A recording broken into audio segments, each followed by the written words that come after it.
militaire des autres armées. Il est basé sur des exercices physiques intenses et des méthodes d'endoctrinement mental. Après avoir passé de douces nuits dans les dortoirs, les soldats se réveillent sur des exercices extrêmement difficiles. Dès le lever, ils sont soumis sans aucune pitié à des marches forcées, des simulations de combat rapprochés, des manœuvres de survie et à des simulations de guerre. L'objectif est de pousser les soldats à dépasser leurs limites, à se surpasser, à ne jamais penser à baisser les bras, car tout simplement, en temps de guerre, l'échec n'est pas envisageable. On doit donc les rendre aussi résistants que possible.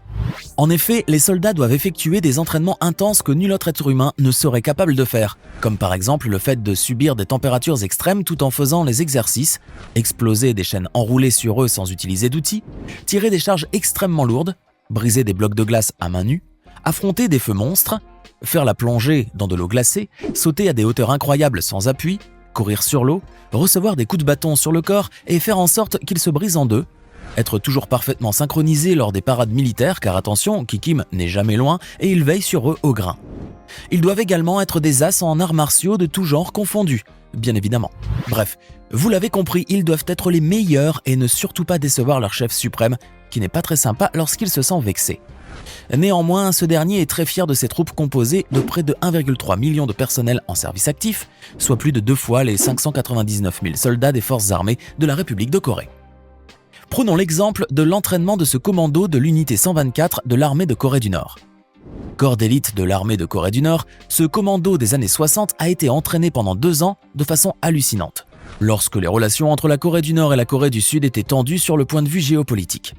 À l'époque, ce commando des forces spéciales de l'armée populaire de Corée a été créé dans le plus grand secret en réponse à la création de la Korean Central Intelligence Agency par les Sud-Coréens, un service de renseignement destiné à espionner à l'international et en particulier en Corée du Nord afin de traquer toute forme d'opposition au régime.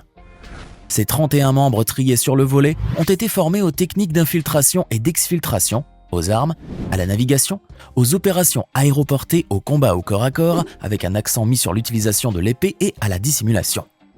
Ils devaient être capables de courir sur un terrain accidenté et à grande vitesse en portant sur les épaules des sacs de 30 kg, ou encore recevoir des coups de hache sur la paume des mains ou sur l'abdomen, quitte à y laisser parfois des doigts ou à subir de graves blessures.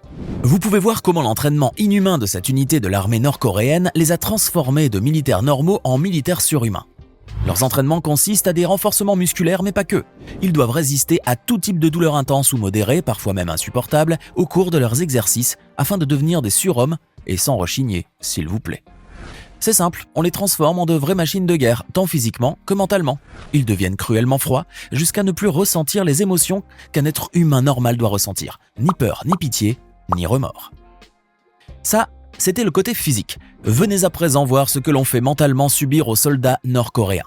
Parallèlement à tout ceci, l'endoctrinement politique est omniprésent dans l'armée. Les soldats sont formés et éduqués de telle sorte à ce qu'ils vouent un dévouement, une abnégation et une loyauté sans faille au régime totalitaire et tyrannique et à ses dirigeants. Ainsi, des séances d'autocritique et de dénonciation sont organisées régulièrement, renforçant le contrôle et la discipline au sein des rangs. Et bien évidemment, comme tout être humain, les soldats nord-coréens peuvent parfois vaciller, fauter ou commettre de légers écarts de conduite.